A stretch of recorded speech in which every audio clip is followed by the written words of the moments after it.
దేవుళ్ళు, మతాలు పవిత్రతో కూడినవి.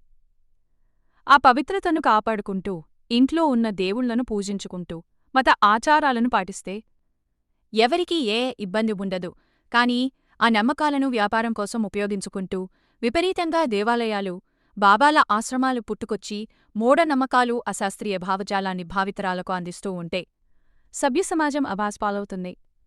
గరికపాటివారు మత ప్రబోధకులు కనుక మత గ్రంథాలలో ఎంతటి ఘోరమైన విషయాలు ఉన్నాయో వాటిని ఎవరు తయారు చేస్తున్నారో వివరంగా చెప్పారు.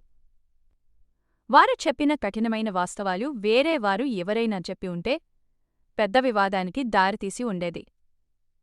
మతం పేరుతో చేసే ఈ వికృత చేష్టలను ఒకసారి చూడండి.